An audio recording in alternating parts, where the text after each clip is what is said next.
So here we go. Episode halfway through. How's that? There we are. So we've talked about some really great things so far, which I really appreciate. I'm learning a lot. I'm thinking differently already, and we've just, cool. Which is great. That's what I always like about talking to you. So the tagline is change the way you look at the world. So it sounds like right? We got it. Yes, yeah. And I believe completely in transformative events. So this is perfect for me. So I want to talk about security. Yeah. And that we're living in a very insecure world. And particularly, if we look at the hospitality, tourism, event and meeting planning industry, the rug has been pulled out the rug has been taken out for cleaning, and it's going to be at cleaners for a while. So it's, we look at different kinds of security. We've talked about financial security, employment security, just actually security, how we, some personal security. And all of that is it's wavered. The organizations that we work for, and many people have worked for organizations for 10, 20, or 30 years are finding, themselves furloughed and laid off and retired. And,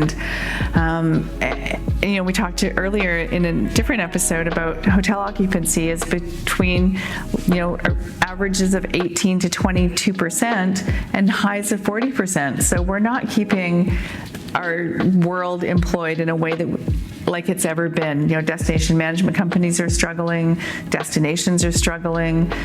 Everywhere, places around the world, I had the pleasure of taking my daughter to Bali 2 years ago, and 85% of their GDP is tourism. So it doesn't matter where you are in the world, we've been hit. So how are you finding the values are playing out? I know you've done a really great study recently with Meeting Professionals International. You'll be presenting a lot of that. So we're not going to give everything away because we're going to do this in 5 minutes. But we'll tease it a little. We'll tease it a little bit, because what are some of the values that you're seeing that are tied into all of that security? Well, the keynote I'm doing I'm doing 2 keynotes at the World Education Congress with Meeting Professionals International in Grapevine, Texas. Grapevine, Texas. It's like, where's that? Yeah. So this one is about meeting planners themselves, and we've done this specifically for people who are sponsors of the World Education Congress. So if you're a sponsor, you get to come to this extra keynote where I'm going to talk about the meeting planners who you're interested in engaging. Fantastic.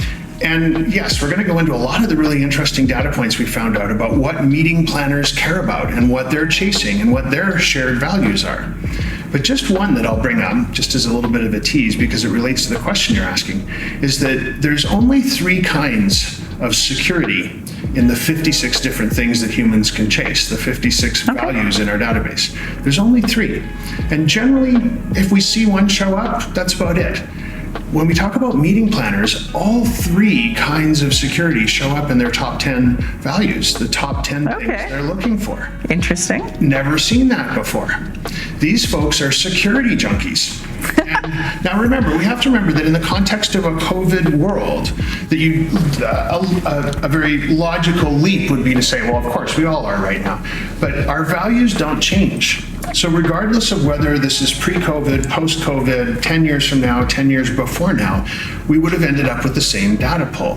Values are something that you learn, that you acquire when you're socialized as a late childhood, early adolescence is a little different for everybody.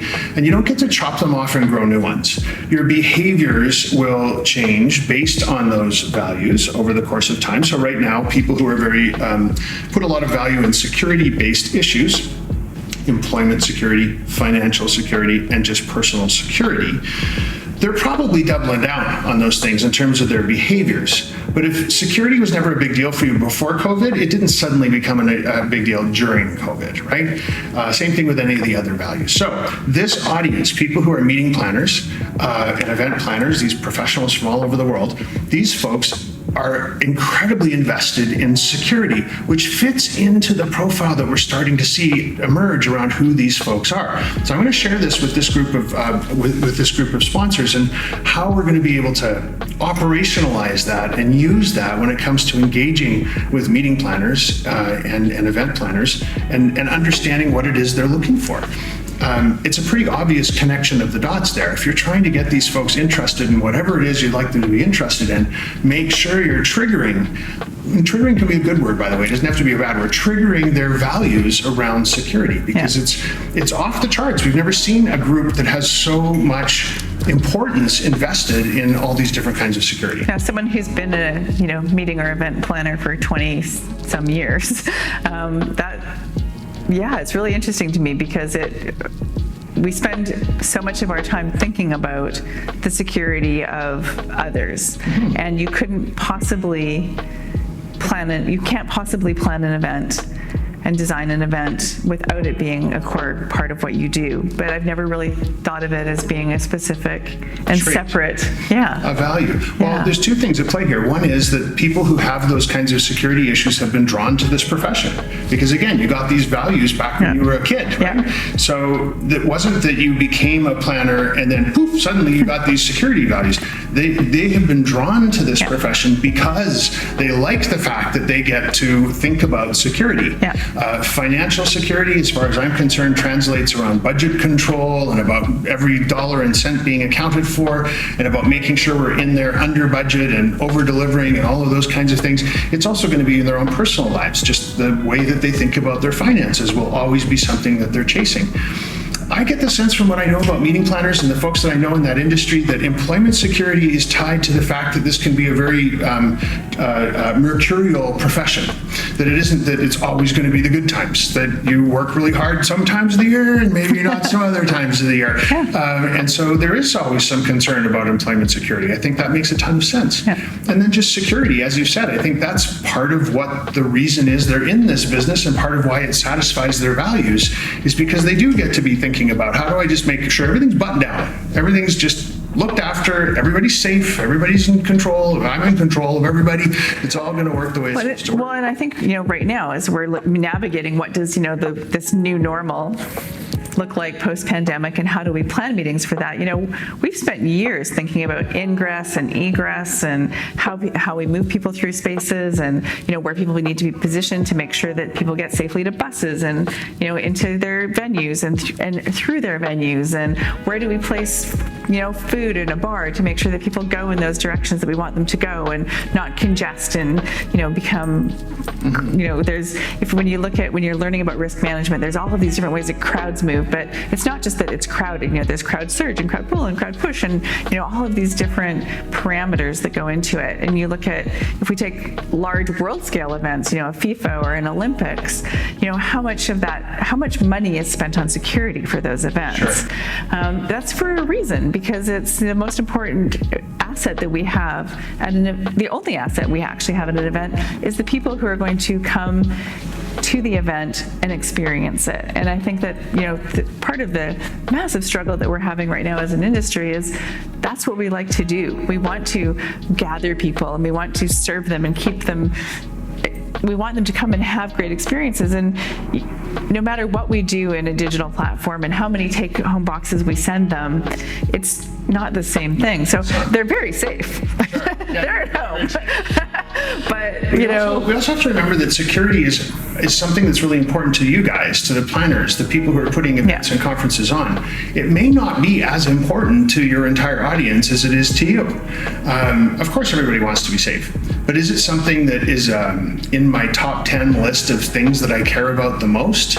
I don't think security is on my list. I want to know that it's looked after, sure. There's other stuff. But you also come with an assumption that it is. Yeah, I walk in thinking it will be. So as you're planning, remember not to do it in such a way that other values around the people that you're trying to put this thing together for are being met. And then if security happens to be in the list of things that people coming to your conference or event or meeting are interested in, then sure, dial that stuff up. But if it's not on their list, don't waste your time jumping up and down and screaming about how secure they're going to be, because you're just you're using up some of the valuable attention that they're willing to give you on stuff that they just really don't think is important. Find out what's important to them and focus on that. The other thing about security and values to keep in mind is what security means to different people will be based on what they care about.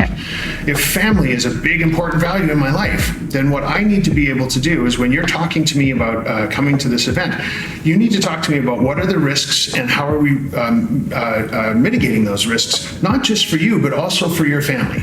when you get back from this, here's what you will know is safe. You'll be safe with your family because we've done these things while we've been together gathering at our event. If status, let's be silly, if status or ambition or social standing are some of the values that are really important to the audience that you're catering to, then the way you provide security should be really statusy and really social climby and really, social ambition-y. And very visible in that case. And could you have your security guards all decked out in, Louis Vuitton uniforms? And could you... and they've got the sunglasses and the visible earpieces, and they've, it's a very present, I'm going to a very important event. Sure, it feels like the president of the United States is here because look at all these guys with the thing and the thing and all that kind of stuff. I think there's ways to do all of this stuff that will match the values of the people that you're trying to serve. And that's the key. That's the key to everything. At the end of the day, everything always comes back to the people I'm doing this for. What do they care about? So I feel like now, if I was like literally every organization, now I want every organization that I work for until the end of time now to have a Valuegraphics survey of their organization so that I can truly understand from CEO down, from that, I always look at CEOs as being the leaders, the social architects of our organizations, and as the event or marketing departments who are managing the events, that we're the people who are now the implementers of that social architecture. Well, it's very difficult when you're just throwing spaghetti at a wall of what do people like based on demographics or, but if I started to really understand that if I'm planning something for this department, that here's some values I need to be looking at. If I'm planning something for, so interesting. So I think that it's really... So in our next episode, let's talk about how you can find out your values. I mean, obviously hiring me to do a custom set for you, but it's not the only way. There's some other stuff. So let's talk about that next. All right. Thanks, David.